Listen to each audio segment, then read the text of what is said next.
बारामतीमध्ये आज गौतम अदाणी आल्यानंतर पवार कुटुंब हे एकाच मंचावर दिसून आलं। या कार्यक्रमामध्ये गौतम अदाणी भाषणासाठी उठल्यानंतर शरद पवार आणि अजित पवार यांच्यामध्ये एका खुर्चीचं अंतर होतं। यावेळी अजित पवार उठले आणि शरद पवार यांच्या शेजारी जाऊन बसले। या दोघांमध्ये यावेळी कानामध्ये चर्चा देखील झाली। काय चर्चा झाली हे मात्र कळू शकलं नाही। मीडिया फोटो काढायला लागल्यावर पुन्हा अजित पवार आपल्या खुर्चीवर येऊन बसले। थेट जाऊयात आपले बारामतीचे प्रतिनिधी जितेंद्र जाधव यांच्याकडे। जितेंद्र, बारामतीमध्ये अजित पवार आणि शरद पवार मध्ये काहीतरी चर्चा झाल्याचं दृश्य तर समोर आलंय, पण काय नेमकी चर्चा झाली आहे याची देखील चर्चा बारामतीमध्ये नक्की होत असेल।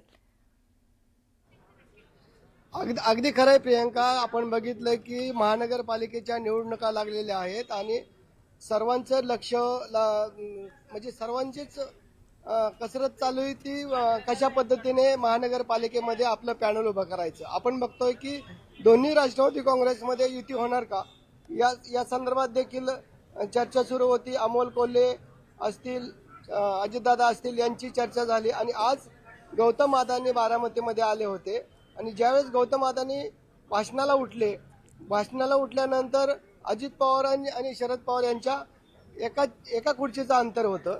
अजित पवार उठले आणि शरद पवार यांच्याकडे जाऊन दोघांच्या मध्ये कानामध्ये चर्चा झाली। जवळपास 1 मिनिटं ही चर्चा सुरू होती। नंतर सर्वांचंच मीडियाचं लक्ष गेल्यानंतर मीडिया फोटो काढायला लागल्यानंतर पुन्हा अजित पवार आपल्या चेअरवर येऊन बसले। आता हे सर्व गौतम अदानीचे आलेले त्यांच्याबरोबर मिसेस आणि संपूर्ण पवार कुटुंबीय बारामतीच्या गोविंदबागे येथे स्नेहभोजनासाठी गेलेले आहेत आणि त्या ठिकाणी अंतर्गत काय चर्चा होणार का याकडे देखील आता संपूर्ण राज्याचेच नव्हे तर देशाचे लक्ष लागलेले आहे। एकंदरीत आपण बघितलंय की 11 तारखेला दिल्लीमध्ये शरद पवार असतील, राहुल गांधी असतील, अजित पवार असतील हे एकत्र आले होते आणि त्यानंतर 20 तारखेनंतर काय चित्र बदलेल का ह्याची देखील उत्सुकता सर्वांना होती। परंतु आपण बघतोय 3-4 दिवसामध्ये ह्या जी दोन्ही राष्ट्रवादीमध्ये युती होणार का आणि पुण्यामध्ये कशा पद्धतीने पॅनल टाकले जाणार याची देखील उत्सुकता सर्वांना आहे।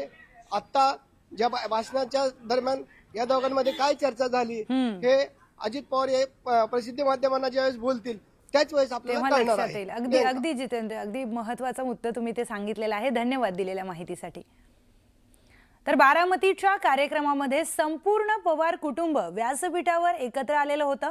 यावेळी अजितदादांनी आपल्या खास शैलीत खासदार सुप्रिया सुळे आणि सुनेत्रा पवारांचा उल्लेख केलाय। त्यानंतर उपस्थितांमध्ये एकच हर्ष देखील पिकला। सन्माननीय उद्योगपती गौतमजी अडाणी, सौभाग्यवती प्रीतीजी अदानी, दोन्ही खासदार सुप्रिया सुळे, सुनेत्रा पवार, आमदार रोहित पवार,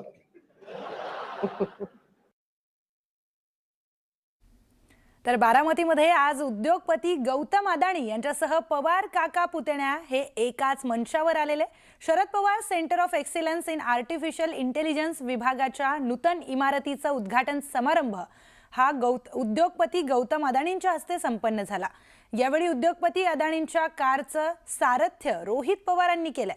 रोहित पवार, अजित पवार आणि उद्योगपती अदाणी एकाच कारनं कार्यक्रमस्थळी निघाले। या कार्यक्रमाला सुप्रिया सुळेंसह सुनेत्रा पवार आणि युगेंद्र पवार देखील उपस्थित होते। आम्ही आमची भूमिका मांडतो। मुंबईवर ज्या पद्धतीनं एक उद्योगपती ताबा मिळवतो आहे, मोदींचा मित्र आणि भाजपचा मित्र, त्याच्यावरती आमचा तात्विक आणि नैतिक विरोध आहे आणि ही लढाई जी मुंबईची आहे ही गौतम अडाणी यांच्या मुंबई ताब्यात घेण्याच्या विरुद्ध आहे, जी भारतीय जनता पक्षाच्या मदतीनं मुंबई गिळण्याचा प्रयत्न होतो। हा त्यांचा प्रश्न आहे। शरद पवार आणि गौतम अडाणी यांचे संबंध हे राजकीय नाही आहेत, कौटुंबिक आणि व्यक्तिगत आहेत। आपल्या कार्यक्रमाला कोणाला बोलवायचं हा ज्याचा त्याचा प्रश्न असतो। त्यांनी गौतम अडाणींना बोलवलं असेल आणि त्यासाठी पवारांचं अख्खं कुटुंब ज्यांनी पक्ष फोडला ते अजित पवार सुद्धा उपस्थित असतील तर तो त्यांचा व्यक्तिगत प्रश्न आहे।